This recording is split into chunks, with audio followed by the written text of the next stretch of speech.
Hello friends, तो आज मैं आपको पढ़ाने जा रहा हूँ मैक्रो इकोनॉमिक्स का चैप्टर 4 का पार्ट फर्स्ट मनी, जिसे हम हिंदी में कहते हैं मुद्रा।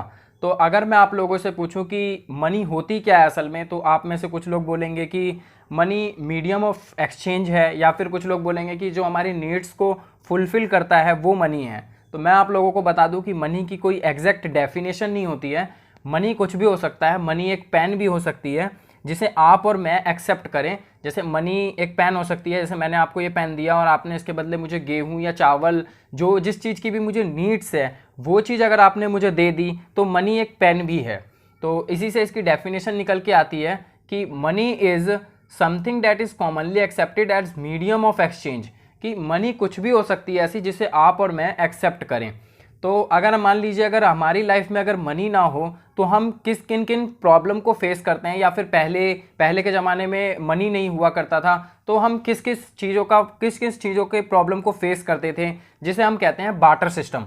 वस्तु विनिमय प्रणाली क्या है? वस्तु विनिमय प्रणाली, आप इसके नेम से ही पता कर रहे हैं कि ये क्या चीज़ है।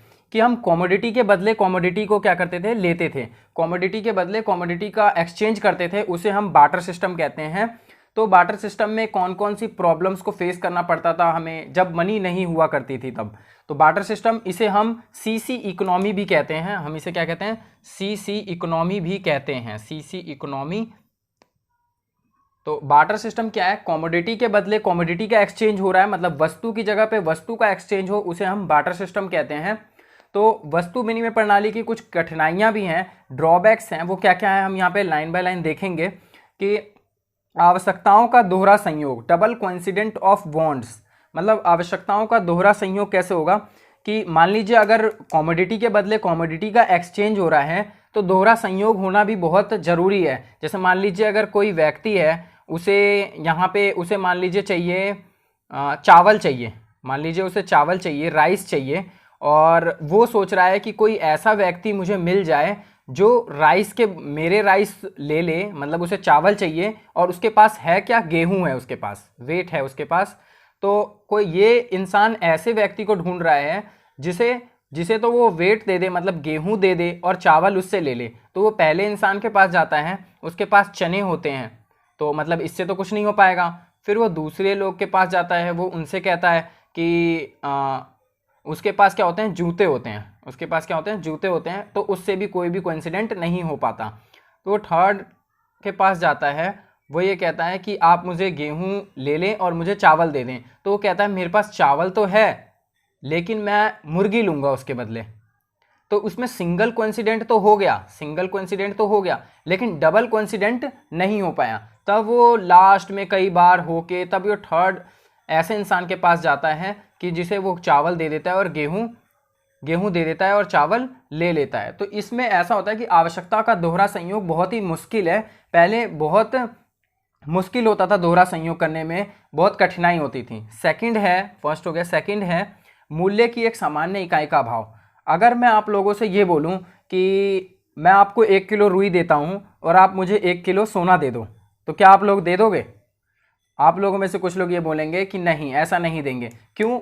पहले तो कॉमोडिटी के बदले कॉमोडिटी लेते थे हम, तो अब क्यों ऐसा? उसमें कोई, अगर मैं इसको महंगा भी नहीं कह सकता हूँ, क्योंकि पहले तो कोई महंगाई होती नहीं थी, क्योंकि मनी नाम की तो कोई चीज़ ही नहीं थी।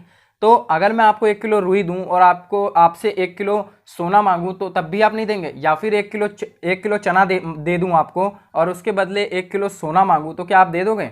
तो मूल्य की एक सामान्य इकाई का अभाव होता था, मतलब किसी भी चीज़ की वैल्यू को हम मेज़र नहीं कर पाते थे कि उसकी वैल्यू कितनी है। तो इसमें भी बहुत ज़्यादा कठिनाई होती थी। थर्ड है भविष्य में किए जाने वाले भुगतान में कठिनाई, difficulty of future payments. Difficulty of future payments कैसे होता था? जैसे मान लीजिए मैंने आपको 1 महीने ट्यूशन पढ़ाया और उसकी फ़ीस मैंने 1 मंथ बाद ली, तो अभी तो ऐसा हो जाता है कि हम फ़ोन पे या पेटीएम या कुछ भी कर देते थे। लेकिन अगर मैं आपको पहले कैसे होता था, पहले अगर मैंने आपको 1 महीने ट्यूशन पढ़ाया तो उसके बदले में अगर मैं 1 मंथ की आपसे फ़ीस मांगूं, तो आप क्या मुझे 1 किलो दूध या फिर इतनी सारी सब्जी ला के दे दोगे? ये बताइए। एक बार में तो मैं उनका क्या करूँगा? वो मैं पैसे तो मैं ले नहीं सकता हूँ ना। तो मतलब फ्यूचर की पेमेंट्स में बहुत कठिनाई होती थी कि एक साथ जो पेमेंट होती थी, या फिर आपने मुझे इतने सारे गाय दे दिए तो मैं उनके लिए तबेला तो नहीं बनवाऊंगा ना उनको रखने के लिए। तो फ्यूचर पेमेंट में बहुत ज़्यादा मुझे कठिनाई होती थी। और फोर्थ है संचय, मूल्य संचय या बचत में कठिनाई, सेविंग्स में। मान लीजिए अगर मेरे पास पैसे आ गए, अभी तो हम वैसे अपने बैंक अकाउंट में सेविंग कर लेते हैं या फिर हम अपने घर पे सेव कर देते हैं, है ना, मनी के रूप में। लेकिन मान लीजिए अगर बार्टर सिस्टम में अगर मैंने आपको एक ट्यूशन पढ़ाया और उसके बदले जो मुझे आपने गाय दी या बकरी दी, तो क्या मैं उसको सेविंग करके मैं उसको अपने पर्स में, क्या मैं बकरी को अपने पर्स में रख सकता हूँ क्या, या मैं अपने गाय को अपने पर्स में रख सकता हूँ? नहीं रख सकता ना, क्योंकि सेविंग्स जो है वो बार्टर सिस्टम में नहीं हो सकती है। या मैं उनके लिए एक तबेला बनवाऊंगा या फिर वहां पे सेव करके इनको रखूंगा, ऐसा नहीं हो सकता ना। तो सेविंग्स करना भी बहुत मुश्किल हुआ करता था पहले बार्टर सिस्टम में। तो मूल्य हस्तांतरण में कठिनाई, ट्रांसफर में कठिनाई है। अब मान लीजिए मेरे को किसी को पैसे देने हैं, दूर मेरे रिश्तेदार को ट्रांसफर करने हैं, तो मैं कैसे 1 किलो गेहूं या चावल वो ट्रांसफर करूंगा? ऐसे तो मुझे बहुत कठिनाई हो जाएगी। और मनी के रूप में ये बहुत इजी है, हम आसानी से फ़ोन पे या पेटीएम करके हम ट्रांसफ़र कर सकते हैं या उसके बैंक अकाउंट में ट्रांसफ़र कर सकते हैं। ऐसे गेहूं या चावल के रूप में ले जाना या फिर किसी और कमोडिटी के रूप में ले जाना, ये बहुत ही कठिनाई होगा। तो बार्टर सिस्टम में ये ड्रॉबैक्स देखने को मिले थे हमें कि किस तरीके से मनी जब आई तो हमें कितना बेनिफिट हुआ इससे, और बार्टर सिस्टम में कितने ड्रॉबैक्स होते हैं। तो ये पेपर में ज़रूर आते हैं ड्रॉबैक्स, बार्टर सिस्टम के ड्रॉबैक्स बहुत इंपॉर्टेंट है, इसे आप अच्छे से पढ़ लीजिएगा। बाकी इस वीडियो में इतना ही, मिलते हैं अगले पार्ट में, तो तब तक के लिए थैंक यू।